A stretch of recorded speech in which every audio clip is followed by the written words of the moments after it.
Hello students, welcome to law excellence IAS academy. ఈరోజు మనం December 10th నాటి ఈనాడు news పేపర్లోని important current affairs గురించి discuss చేద్దామండి.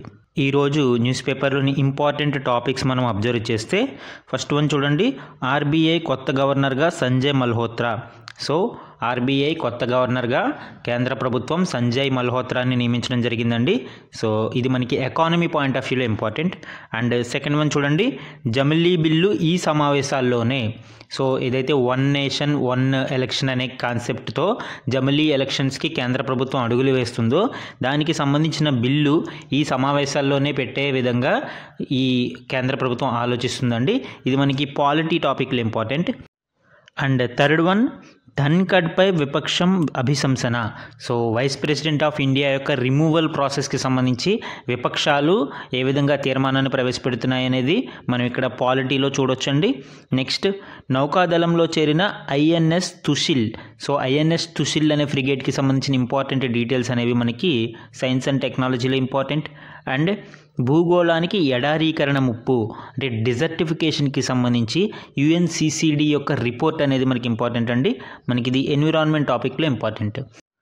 ఇవే కాకుండా మనము అదర్ ఇంపార్టెంట్ కరెంట్ అఫైర్స్ కూడా మనము డిస్కస్ చేద్దామండి. ఈరోజు మన ఫస్ట్ ఆర్టికల్ చూడండి, ఆర్బీఐ కొత్త గవర్నర్గా సంజయ్ మల్హోత్రా. సో నేటితో ముగియనున్న ప్రస్తుత గవర్నర్ శక్తికాంత దాస్ గారి పదవీ కాలం. ఇక్కడ మనకి ఆర్బీఐ యొక్క 26వ గవర్నర్గా సంజయ్ మల్హోత్రాను కేంద్ర ప్రభుత్వం నియమించింది. సో ఎవరు అపాయింట్ చేశారనేది ఇంపార్టెంట్. ఇక్కడ కేంద్ర ప్రభుత్వం నియమించింది. అండ్ ఆయన నియామకానికి సంబంధించిన కొన్ని ఇంపార్టెంట్ డీటెయిల్స్ కూడా మనం ఇక్కడ అబ్జర్వ్ చేయవచ్చండి.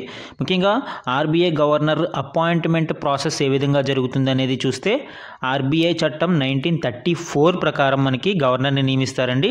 గవర్నర్ని ఎవరు నియమిస్తారు? అపాయింటెడ్ బై సెంట్రల్ గవర్నమెంట్, కేంద్ర ప్రభుత్వం నియమిస్తుంది. సో దీనికి సంబంధించిన కమిటీ, సెలక్షన్ కమిటీ అనేది ఇక్కడ అబ్జర్వ్ చేస్తే సెలక్షన్ కమిటీలో మనకి క్యాబినెట్ సెక్రటరీ ఉంటారు.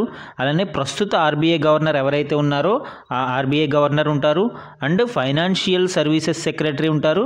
ఈయనతో పాటు 2 స్వతంత్ర సభ్యులు కూడా కలిగిన financial sector regulatory appointment search committee. ఈ కమిటీ గవర్నర్ ఎవరైతే ఉన్నారో వాళ్ళకి సంబంధించిన ఒక షార్ట్ లిస్ట్ని ప్రిపేర్ చేస్తుందండి. సో ఆ షార్ట్ లిస్టులోని అభ్యర్థులను ఇంటర్వ్యూ చేసి ప్రధానమంత్రి నేతృత్వంలోని నియామకాలపై cabinet committee, so cabinet committee and appointments అనే కమిటీకి పంపిస్తారండి. దీని ద్వారా నియామకం నిర్ధారణ తర్వాత కమిటీ గవర్నర్ని ఎంపిక చేస్తుంది. సో గవర్నర్ యొక్క మనము టైం పీరియడ్ అబ్జర్వ్ చేస్తే టెన్యూర్ అనేది 5 సంవత్సరాలకు మించని కాలపరిమితితో పదవిలో ఉంటారు. జనరల్గా 3 years టెన్యూర్ అనేది మనము ఇండియన్ కంటెక్స్ట్లో చూస్తూ ఉంటాము. గవర్నర్ పదవీ కాలాన్ని ఆయన నియామకం సమయంలో ప్రభుత్వం నిర్ణయించవచ్చు, లేదా తిరిగి నియామకం చేయవచ్చు, లేదా పొడిగింపు అర్హులు ఎవరైనా ఉంటే పొడిగించవచ్చు. సో ఇలాగ మనకి రీఅపాయింట్మెంట్ ప్రాసెస్ ఉంది. జనరల్గా 3 years టెన్యూర్ ఉంటుంది, లేదా రీఅపాయింట్మెంట్ కూడా జరుగుతుంది, ఆర్ కొంత పీరియడ్కి ఎక్స్టెండ్ కూడా చేయవచ్చు. ఇక్కడ మనం అబ్జర్వ్ చేస్తే 2018లో తొలిసారిగా ఆర్బీఐ గవర్నర్గా బాధ్యతలు స్వీకరించిన శక్తికాంత దాస్ పదవీ కాలాన్ని 2021లో కేంద్ర ప్రభుత్వం మరో 3 ఏళ్ళు పొడిగించింది. సో మనకి ఇక్కడ రీఅపాయింట్మెంట్కి ఆప్షన్ ఉంది అని దీన్ని బట్టి మనకి తెలుస్తుంది, రైట్? సో అలానే క్వాలిఫికేషన్స్ మనం అబ్జర్వ్ చేస్తే ఆర్బీఐ గవర్నర్కి సంబంధించి ఆర్బీఐ చట్టం 1934లో గవర్నర్కి ఎలాంటి నిర్దిష్ట అర్హతను పేర్కొనలేదు. వివిధ విద్యా నేపథ్యాలు కలిగిన వ్యక్తుల్ని ఎంపిక చేయవచ్చు. అంటే డిఫరెంట్ బ్యాక్గ్రౌండ్ నుంచి మనము సెలెక్ట్ చేయవచ్చు అండి. పర్టిక్యులర్ బ్యాక్గ్రౌండ్ నుంచే మనము ఆర్బీఐ గవర్నర్ని ఎంపిక చేయాలని ఎక్కడ చట్టంలో పేర్కొనలేదు. బట్ జనరల్గా మనకి సాంప్రదాయకంగా సివిల్ సర్వీసెస్ అభ్యర్థిని లేదా ఆర్థికవేత్తని నియమిస్తారు. అంటే లైక్ ఎకనామిస్ట్స్ కానీ లేదా సివిల్ సర్వెంట్స్ ఐఏఎస్ లాంటి ఆఫీసర్లు కానీ మనకి ఆర్బీఐ గవర్నర్గా నియమిస్తూ ఉంటారండి. మన నెక్స్ట్ ఆర్టికల్ చూడండి, జమిలీ బిల్లు ఈ సమావేశాలలోనే. సో జమిలీ ఎలక్షన్స్ అంటే వన్ నేషన్ వన్ ఎలక్షన్, అంటే దేశవ్యాప్తంగా కూడా ఒకేసారి ఎన్నికలు నిర్వహించడాన్ని మనము జమిలీ ఎన్నికలు అని పిలుస్తామండి. సో దీనికి సంబంధించిన బిల్లుని ఈ శీతాకాల సమావేశాలలోనే పార్లమెంట్లో ప్రవేశపెట్టే అవకాశం ఉంది. తర్వాత దీనిని జాయింట్ పార్లమెంటరీ కమిటీకి నివేదించే అవకాశం ఉంది. అంటే ఈ పార్లమెంటరీ కమిటీకి నివేదించి అక్కడ మనము మార్పులు చేర్పులతో ఒక ఫైనల్ డ్రాఫ్ట్ని ప్రిపేర్ చేసి తర్వాత పార్లమెంట్ ద్వారా ఆమోదం పొంది నెక్స్ట్ ప్రాసెస్లో మనము దానిని ఒక చట్ట రూపంలోకి తీసుకురావాలి. సో ఈ జమిలీ ఎలక్షన్స్ అనేవి నెక్స్ట్ కమింగ్ పార్లమెంటరీ ఎలక్షన్స్ టైంకి తీసుకువస్తారనేది ఒక అంచనా. దానికి సంబంధించి ఇప్పుడు బ్యాక్గ్రౌండ్ వర్క్ అనేది జరుగుతుంది. అయితే ఈ వన్ నేషన్ వన్ ఎలక్షన్ మీద ఏర్పాటు చేయబడిన శ్రీ రామ్నాథ్ కోవింద్ గారి కమిటీ సిఫారసులు మనం అబ్జర్వ్ చేస్తే ఈ ఎలక్షన్స్ జమిలీ ఎన్నికలు అనేవి 2 దశలలో నిర్వహించాలండి. ఇక్కడ చూడండి 2 ఫేజెస్లో ఇది అమలు చేయబడుతుంది అని తెలిపింది. అయితే ఫస్ట్ ఫేజ్కి వచ్చేటప్పటికి మనము లోక్సభ అసెంబ్లీ ఎన్నికలు ఒకేసారి నిర్వహించాలి. అండ్ రెండవ దశకు వచ్చేటప్పటికి ఫస్ట్ ఫేజ్ పూర్తయిన 100 రోజులలోపు, రెండవ దశలో ఫస్ట్ దశ పూర్తయిన 100 రోజులలోపు మనము స్థానిక సంస్థలకు సంబంధించిన ఎన్నికల్ని పూర్తి చేయాలి. అంటే పంచాయతీ మరియు మున్సిపాలిటీలకు సంబంధించిన ఎలక్షన్స్ని కూడా మనము పూర్తి చేయాలి. సో ఈ విధంగా దేశవ్యాప్తంగా ఎలక్షన్స్ అన్నిటినీ మనము అట్ ఏ టైం కంప్లీట్ చేయగలగడాన్ని మనము జమిలీ ఎన్నికలు లేదా వన్ నేషన్ వన్ ఎలక్షన్ అని పిలుస్తారండి. ఈ జమిలీ ఎన్నికల వలన మనము లాభాలు ఏంటి అనేది అబ్జర్వ్ చేస్తే కాస్ట్ రిడక్షన్ అనేది తగ్గుతుందండి. అంటే ఎన్నికల మీద ఖర్చు పెట్టే ఈ ఎన్నికల యంత్రాంగం కోసం చేసే ఖర్చు అనేది చాలా వరకు తగ్గుతుంది. అలానే ఓటర్లు ఎక్కువ మంది పార్టిసిపేట్ చేయడానికి అవకాశం ఉంటుందండి. ఎక్కువ మంది టర్న్అవుట్ అవుతారు ఎలక్షన్స్లో పార్టిసిపేట్ చేయడం కోసం.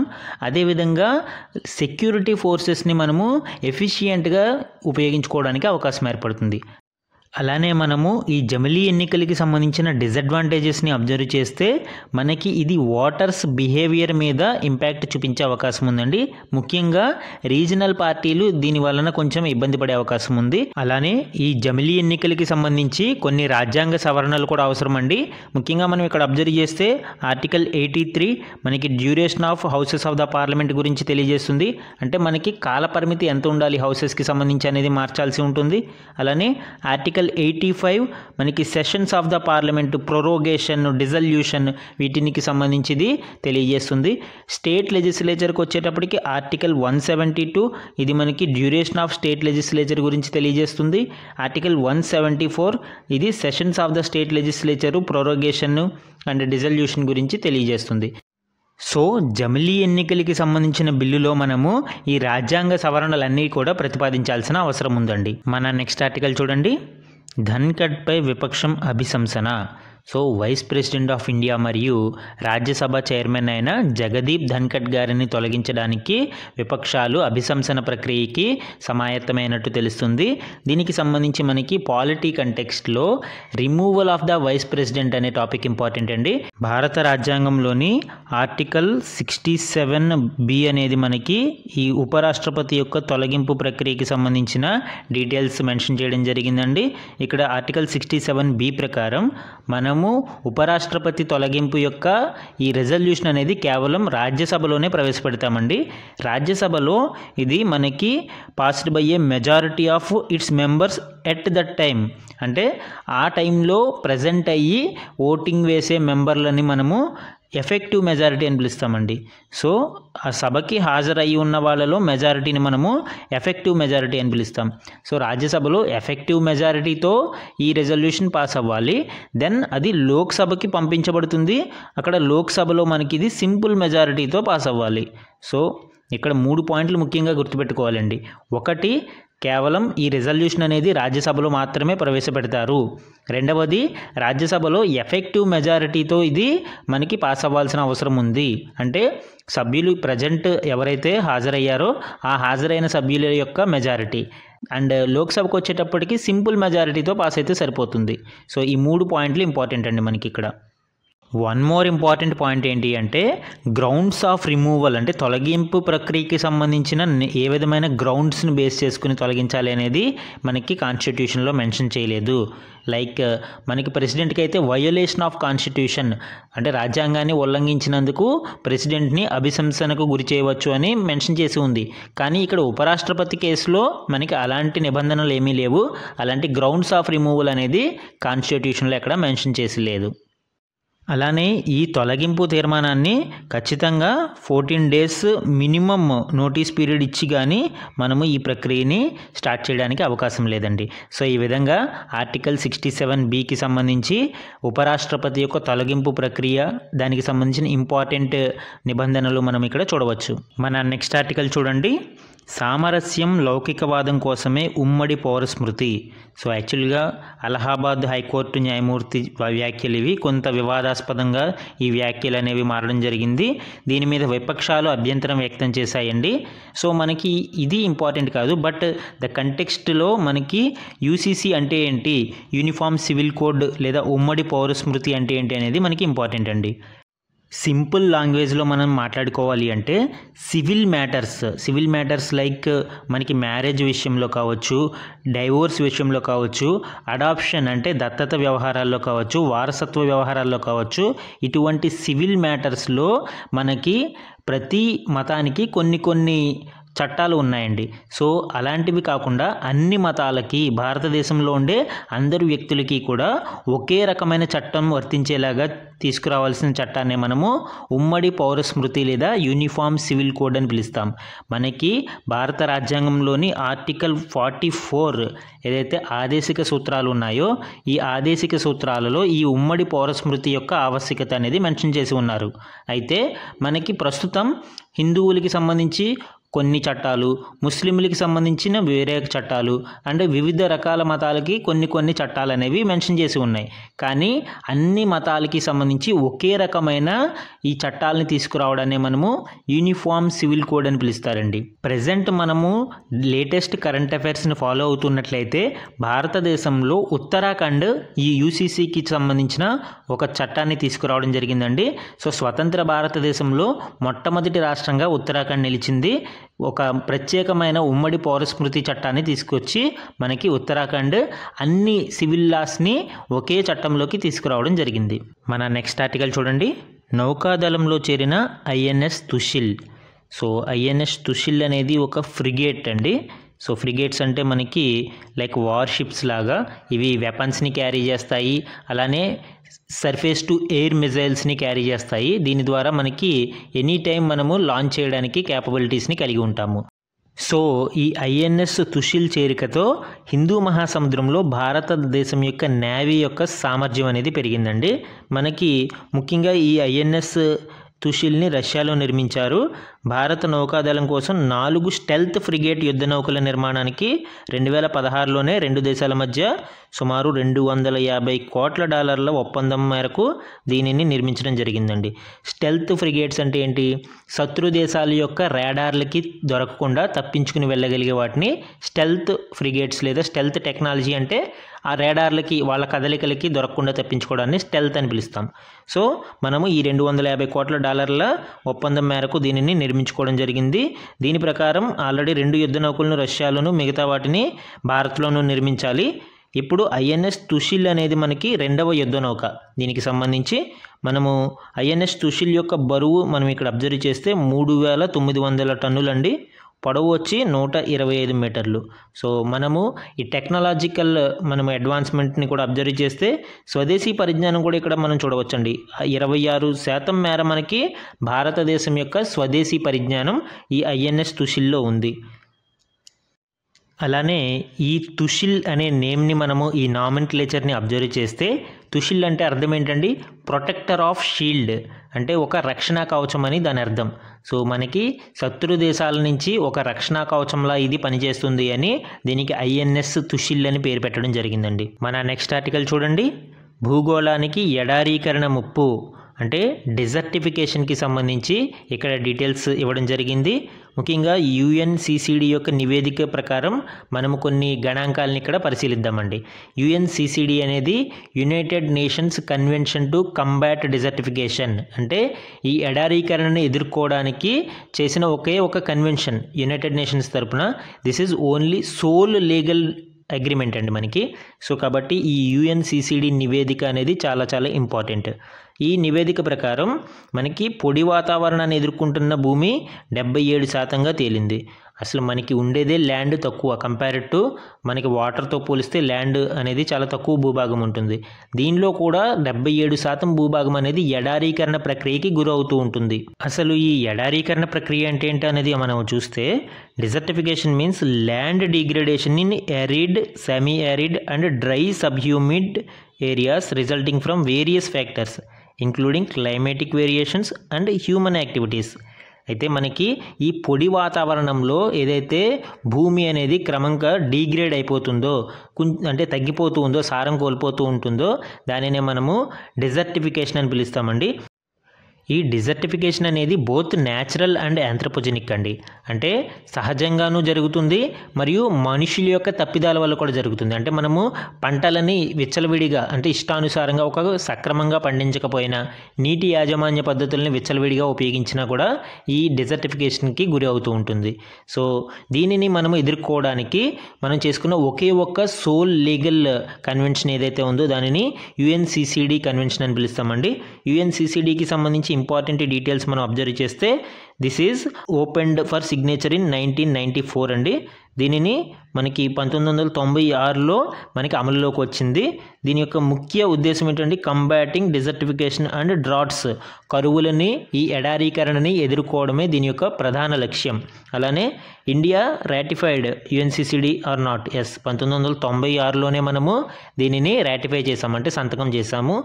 మనకి భారతదేశంలో దీనికి సంబంధించిన నోడల్ ఏజెన్సీ ఏది అంటే మినిస్ట్రీ ఆఫ్ ఎన్విరాన్మెంట్, పర్యావరణ మంత్రిత్వ శాఖ మనకి ఈ కన్వెన్షన్కి నోడల్ ఏజెన్సీగా వర్క్ చేస్తుంది. సో ఈ UNCCD యొక్క గణాంకాలని మనం పరిశీలిస్తే, మనకి గత 30 ఏళ్లుగా 77% భూమి పొడి వాతావరణ పరిస్థితులను ఎదుర్కొంటుందండి. అయితే ఈ సమయంలో భూమిపై పొడి నేలల సంఖ్య 43 లక్షల చదరపు కిలోమీటర్లు పెరిగింది.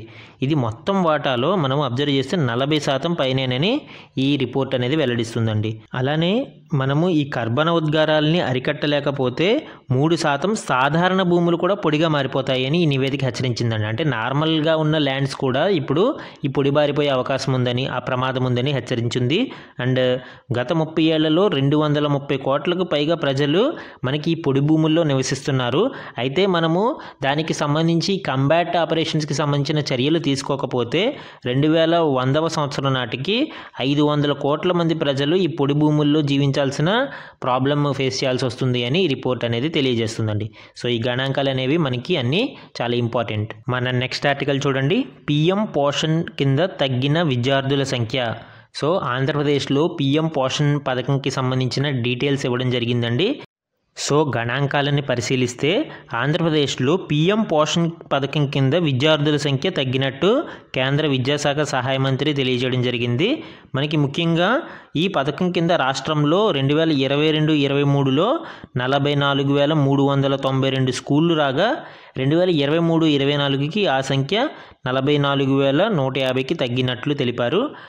అండ్ ఇదే సంవత్సరాలలో మనకి ఈ బెనిఫిషరీస్, లబ్ధిదారులు కూడా మనకి 30,11,813 నుంచి 27,21,250కి విద్యార్థులు తగ్గినట్లు వివరించడం జరిగిందండి. ఓకే, అసలు ఈ PM పోషణ్కి సంబంధించిన ఈ స్కీమ్ యొక్క డీటెయిల్స్ మనం అబ్జర్వ్ చేస్తే, ఇది పిల్లలకి వన్స్ ఏ టైం హాట్ మీల్ని, అంటే వేడిగా వండిన భోజనాన్ని అందించడం లక్ష్యంగా పెట్టుకున్న కేంద్ర ప్రాయోజిత పథకము. So centrally sponsored scheme, not central sector scheme. కేంద్ర ప్రాయోజిత పథకం అంటే కేంద్ర ప్రభుత్వానికి మరియు రాష్ట్ర ప్రభుత్వానికి కూడా వాటా ఉంటుంది. అలానే ప్రభుత్వ మరియు ప్రభుత్వ సహాయక పాఠశాలల్లో 1 నుండి 8వ తరగతి విద్యార్థులకు, సో క్లాస్ 1 to క్లాస్ 8 వరకు మనకి పిల్లలకి పౌష్టికాహార స్థితిని మెరుగుపరచడం దీని ప్రధాన లక్ష్యం. సో అండ్ మనకి ఈ పథకంలోనే భాగంగా పాఠశాలలలో న్యూట్రిషన్ గార్డెన్స్ అనే కాన్సెప్ట్ని కూడా తీసుకురావడం జరిగిందండి. అంటే పోషకాహార తోటల్ని ప్రభుత్వమే ప్రోత్సహిస్తుంది. అంటే అక్కడ ఉండే అంగన్వాడీ సెంటర్స్లో కావచ్చు, లేదా స్కూల్స్లో కావచ్చు, అక్కడ కొంత ఈ పౌష్టికాహారానికి సంబంధించిన గార్డెన్ని మెయింటైన్ చేసి అక్కడే పండించే విధంగా, కొంత చిన్న మొత్తంలో పండించుకుని విద్యార్థులకి అవి పెట్టే విధంగా న్యూట్రిషన్ గార్డెన్స్ని కూడా ఇక్కడ రెడీ చేస్తారండి. అండ్ ఈ పథకాన్ని మనకి కేంద్ర విద్యా మంత్రిత్వ శాఖ అనేది అమలు చేస్తుంది. ఇది ఒక సెంట్రల్లీ స్పాన్సర్డ్ స్కీమ్, అది గుర్తుపెట్టుకోండి. సో మన నెక్స్ట్ ఆర్టికల్ చూడండి. చరిత్ర పుటల్లో నిలిచే రోజు. సో డిసెంబర్ 9కి ఒక ఇంపార్టెంట్గా ప్రాధాన్యత ఇవ్వడం జరుగుతుంది ఇప్పుడు. సో ఈ డిసెంబర్ 9 ఏటా కూడా తెలంగాణ తల్లి ఆవిర్భావ దినోత్సవాలుగా జరుపుకోవడానికి తెలంగాణ రాష్ట్ర ప్రభుత్వం ప్రకటించడం జరిగిందండి. ఇది మనకి ఈ డిసెంబర్ 9 అనేది ఎగ్జామ్స్లో ఇంపార్టెంట్. అండ్ ఇదే రోజున తెలంగాణ తల్లి విగ్రహ ఆవిష్కరణ దినోత్సవాలను ఊరువాడ ప్రభుత్వమే రాష్ట్ర పండుగగా నిర్వహిస్తుందని ప్రకటించారు. అంటే రాష్ట్ర ప్రభుత్వమే అధికారికంగా ప్రతి ఏటా డిసెంబర్ 9వ తేదీన తెలంగాణ తల్లి ఆవిర్భావ దినోత్సవాల్ని జరపడానికి సిద్ధమైనట్టు ప్రకటించడం జరిగిందండి. ముఖ్యంగా ఇదివరకు గతంలో తెలంగాణ తల్లి విగ్రహం ఒకటి ఉండేది. సో దానికి కొన్ని మార్పులు చోటు చేసుకుంటూ కొత్త విగ్రహాన్ని ఈ డిసెంబర్ 9వ తేదీన ఆవిష్కరించడం జరిగింది.